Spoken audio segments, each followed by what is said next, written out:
Close. The Detroit Lions cheerleaders unveiled new uniforms during the team's home opener, and there are more to come. Tanya Wild, Detroit Free Press. The minute Tahir Whitehead steps foot in New Jersey, the memories come flooding in. Whether it's for a community service project with area youth like he does every off-season, to visit family, or for a game like Monday Night Showdown with the New York Giants, Whitehead can't help but think of the road he has traveled to arrive to the NFL, win him home in general, even on game day. "I always reflect on my upbringing and how did I get to this point," Whitehead said. "It keeps me down to earth. It keeps me just being able to cherish the moment of still being in the NFL now that I'm in my 6th year and just knowing the hurdles that I had to overcome. As soon as we touch down it's like, this is home. I grind since I was younger to kind of make something of myself, be able to go somewhere, and now I'm back." Whitehead grew up on the west side of Newark, New Jersey, for years one of the most crime-ridden cities in America. More Lions coverage. Lions vs. Giants scouting report. Prediction. Gen Stats put Kenny Golladay's Lions debut in better perspective. Theo Riddick is the key to a Lions win over Giants. She never dreamed of being an NFL player as a kid, but he did sit in front of his TV as a youth and yearn for something more. "I was a homebody, so I always looked at places on TV, places in the Caribbean," Whitehead said. "You see the Carnival Cruise commercials and all that stuff, I would just think about, like, dang, I want to be able to go somewhere at some point in time. Cause I didn't take, from my recollection, I never took a vacation growing up." Whitehead started playing Pop Warner football as a way to emulate his older brother, Kwaheem, who drew comparisons to Barry Sanders before injuries from when he was hit by a car derailed his playing career.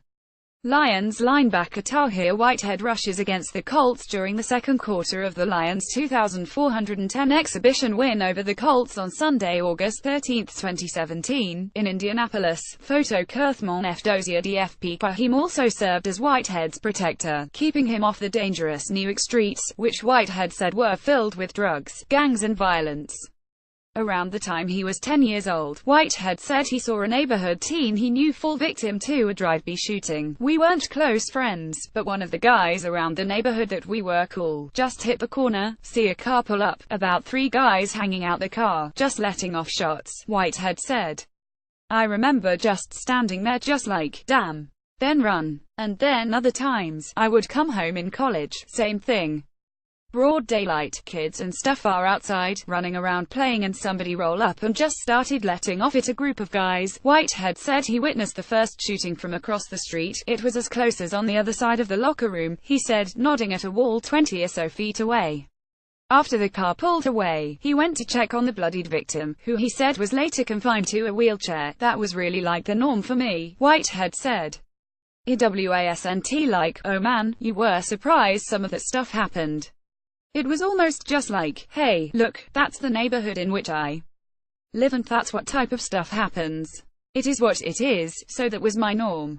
And then you grow up and you start to realize that's not the way people are necessarily living. You don't have to live like that. So I just wanted to provide more for myself, more for my family, through football." Whitehead has done that.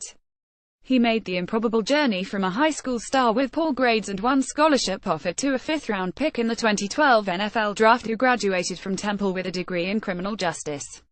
Lions linebacker Tahir Whitehead stretches at Ford Field, Saturday, August 5, 2017 in Detroit. Photo Jun Fu Han, Detroit Free Press. Brian Logan, Whitehead's former high school coach and mentor who just retired after 26 years as a Newark police officer, said Whitehead, when he wasn't on the football field, would often be in the library when he went to visit him in college because he was so determined to better his family's life. "They don't come out of where to hears from," Logan said.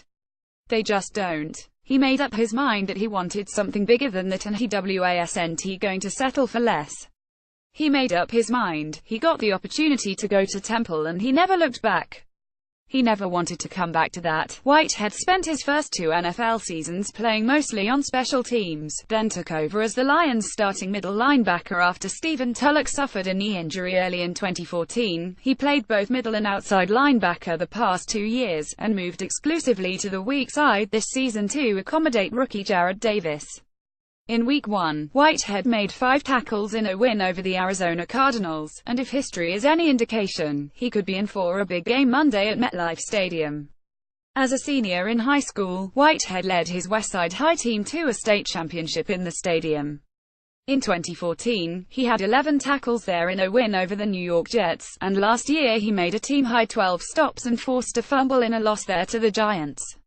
Whitehead said he'll have 20 or so friends and family members in the stands Monday, when he's bound to take time to reflect again on his journey to the NFL. For a kid like him to rise above the ordinary and to fulfill his dream, I feel like my dream is being fulfilled, Logan said. He was a tough guy. He grew up in a tough neighborhood and he made the best out of it. He could have went either way, but he decided. That takes a special kind of kid. That's a gift. How healthy eating transformed Lions RBS Riddick, Abdullah Lions vs. Giants NFL predictions. We see a squeaker. Contact Dave Burkett, dburkett@freepress.com. Follow him on Twitter at Dave Burkett. Download our Lions Extra app for free on Apple and Android.